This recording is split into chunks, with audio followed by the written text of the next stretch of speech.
Hey everyone, it's Rick Theriault-Your Maine Real Estate Guide, and today I'm on location on one of the property that I purchased a few years ago.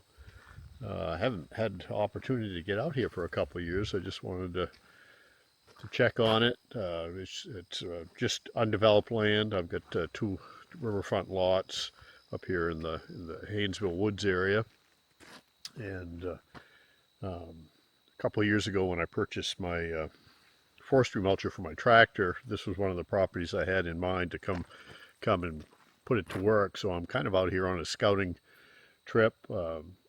Things are not completely finished on the camp in Springfield, but getting more so. So I may be able to get out here for a day or two this fall, weather permitting, with my tractor and my forestry mulcher, and I need to clean up this property a little bit. It's a, kind of an overview. It's two lots side by side here that are on the Mattawamkeag River, and it's off grid, and it's really overgrown. There are some trails through it, but they're all overgrown, so that's where the forestry mulch is going to come in handy. So let's take a good little look around here.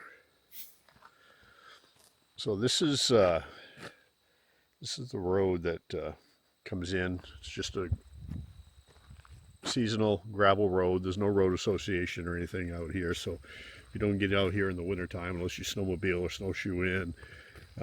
But this is the road frontage I have. In this little area here, I think when they logged it probably 20 years ago, was probably a place where they piled their logs. And it's an overgrown, cleared area, and I really need a place where I can get my truck and tractor off the road when I get up here, because I'm kind of parked here in the ditch as best I can, but I own all this over here, so I want to get up here with my forestry mulcher and clear this out, so I can back my trailer in here if I come up here to do some work. So here's like a footprint of a gravel road that comes in here, and this is largely just raspberry bushes and alders out through here. So I think I can chew this up pretty good with the forestry mulcher. I have to pay attention a little bit for rocks. So this looks to be, there's a little bank here. So this must be a little roadway path. I could slowly back through here and chew it up and just keep working, picking my way at it to clean it up a little bit. And then I could have a parking area here. So that's a project I've got to work on this fall, is to clean this up. So then after that's done, I could just probably pop in here a couple times a year and at least mow it. But let's take a walk down the road to one of the sidelines, and I'll show you what I did immediately after purchasing the property, and we'll take a little walk and talk down through the woods. Okay, so I just stepped in off the road. Road's right there. Here's one of my corner pins. Again, this is a lot that was part of a early 1980s subdivision that was done out here in Haynesville. And one of the first things I did after purchasing the property is I had a surveying firm come in, find my corners, and paint my sidelines, which had largely disappeared since the property was initially surveyed back in the early 80s. But what I have are two riverfront lots, and they're not currently on the market. I'm just showing you property that I own that I'm going to be working on with my forestry mulcher to improve here. And talk to you a little bit about land and land maintenance. So one of the most important things is knowing where your boundaries are, I guess. Now, a lot of property that you end up buying in Maine may not have been surveyed, and you don't have good property descriptions, but at least this one I do. So there is a survey on file, And there are good, and I do have a good property description. And I did go the extra step and have my lines painted. Now it's fairly easy maintenance. I could, buy some marking paint, and touch these lines up from time to time, and then the lines will always be pretty well identified. So we're going to take a walk down to the river, and right now we are in the middle of a kind of an extended dry period, so I don't imagine there's much water in the river. But here's an old footprint. See, this is where I'm going to come with the forestry mulcher. So my property line kind of follows this little footprint of an old skidder road. You have to look really close, but it's here. This is a roadway. And I can take my forestry mulcher, just back right over these small trees and open up this roadway so that I have a driveway onto the property.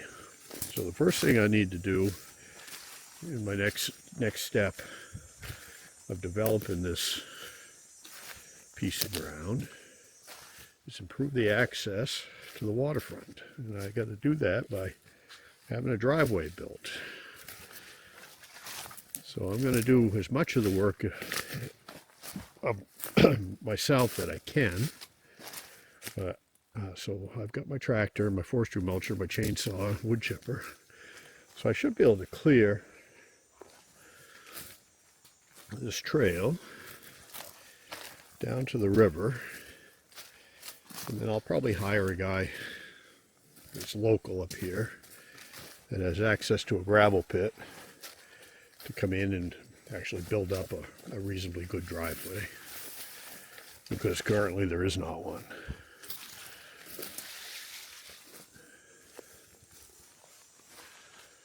But there's a pretty good deer sign here. This is a nice quiet area.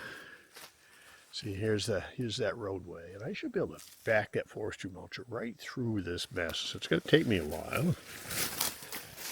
This road actually,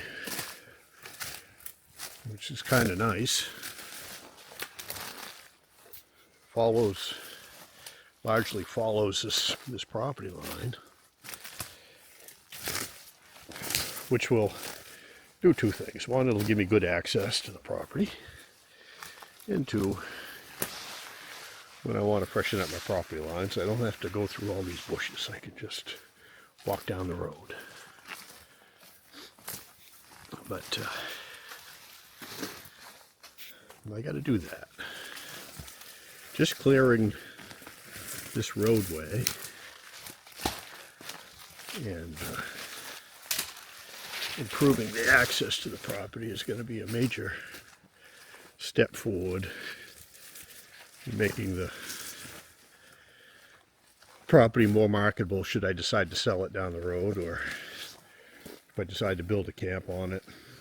Just makes my access a heck of a lot better.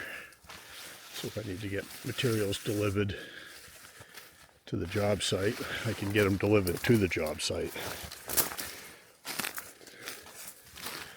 But this is, actually a pretty good footprint of a road. Some of this stuff is too big for my mulcher, like this blow down over here. But let's go around here.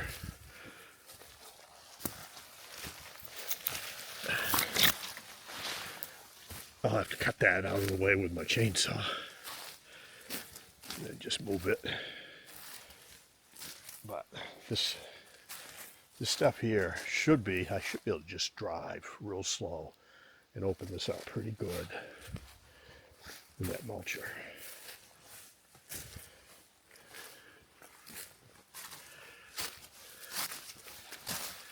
So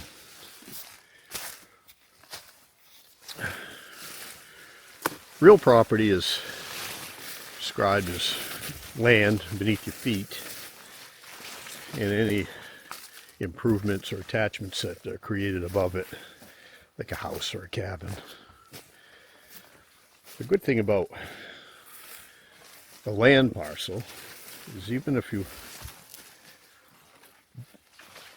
don't do anything with it, the maintenance is largely minimal, provided you do some. Now this property here, since it was subdivided, I don't think anyone's been out here doing anything, ever. I happened to be able to acquire it just before COVID, I guess. And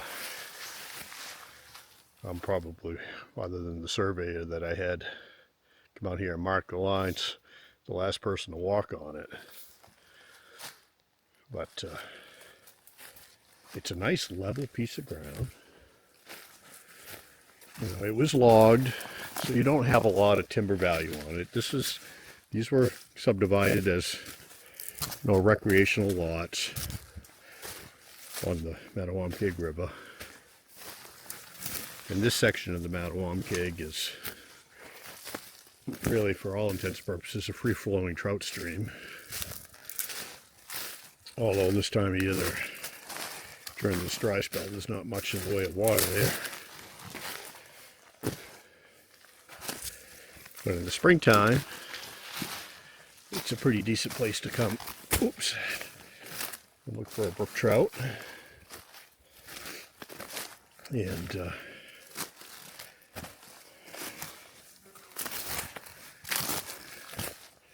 maybe pick some fiddleheads. Now here's something that I didn't know was on the property, but I'm pretty happy about it because I just went through the process of planting oak trees on my Springfield property, but here's an oak right here. Well, that's nice. So maybe I got a few more. But that's a nice oak tree.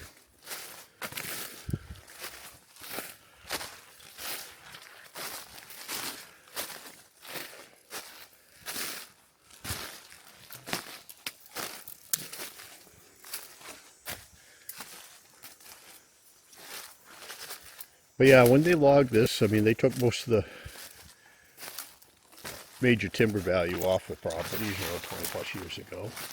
See, here's another footprint of a road that goes through the property, and that would be easy to clean up for the most part with the forestry mulcher. Just back it in through here, just to open up this trail a little bit. Because again, this is largely level ground, and for the most part, I don't see much in the way of major rocks.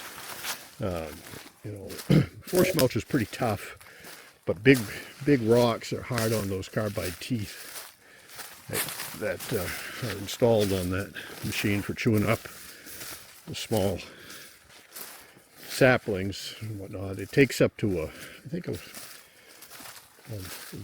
size horsepower that I have, up to a 3.5 inch tree. Pretty easy. It's like all these little fir trees here. I could just back right through this. Clean that right up.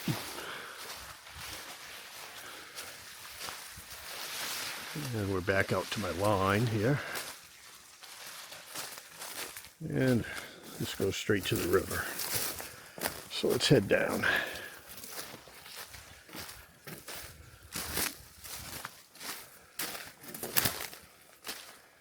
So if I was going to build a cabin, you know, you have a waterfront property, you probably want to be close to the water. So I would build down in this area somewhere. I can't be right on the water. There are setbacks. So I think this is grandfathered for 100 feet, but I'd have to verify that with the CEO of the local town.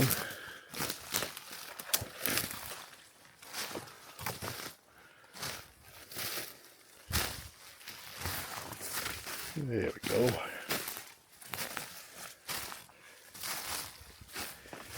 In the springtime, the water flow down here is a heck of a lot more impressive than it is right now. Because again, we've been in in a drought for a little bit. But you got a nice gravel and rock bottom river, and you can see that the water is probably 3 feet below normal.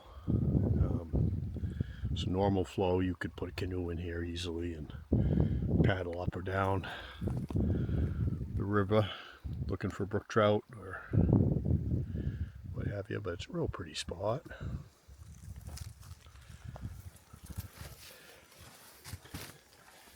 So part of what I want to open up and improve my access so that I can come out here and slowly pick away at the frontage and clean up what I can there to improve my access to the river. Just improve the viewscape, which is all stuff that I can do just by investing a little sweat equity and a little time.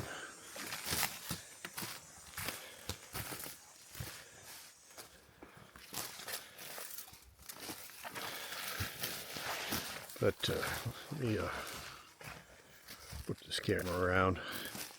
Hopefully the audio comes out pretty good today. I don't know, my wireless mic, the battery was dead, so I'm just filming this off the handset here.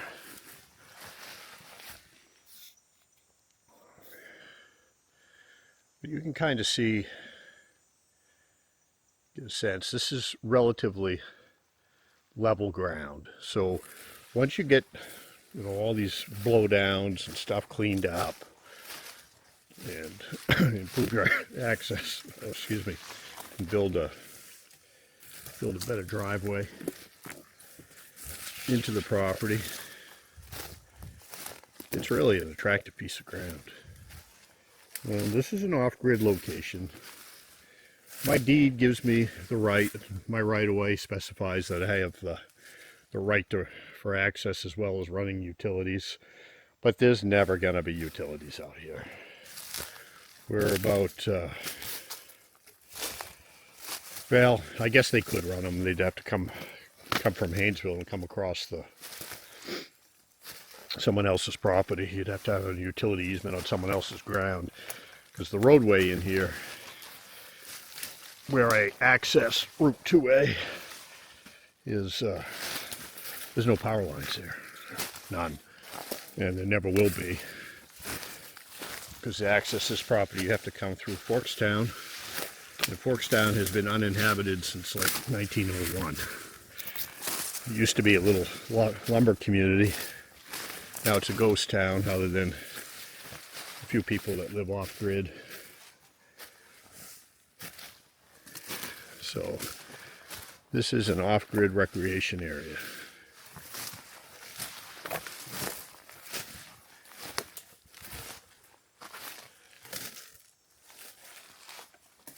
But there are several locations that a person could build a cabin once they cleared a spot.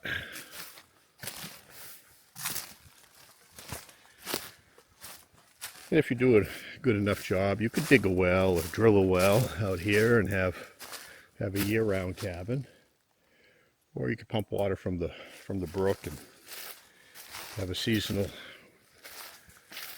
cabin with seasonal water. But yeah, this is my next little project that as we wind down on the Springfield cabin, other than enjoying it, I'm going to be heading out here, and hopefully over the next 4 to 6 weeks I'll have running water and a better power supply than I currently have out there. I'm in the process of getting that done. But then I'm going to change and kind of focus my attention on improving this piece of ground. So this is Rick Theriault, your Maine real estate guide on location here in Haynesville, Maine.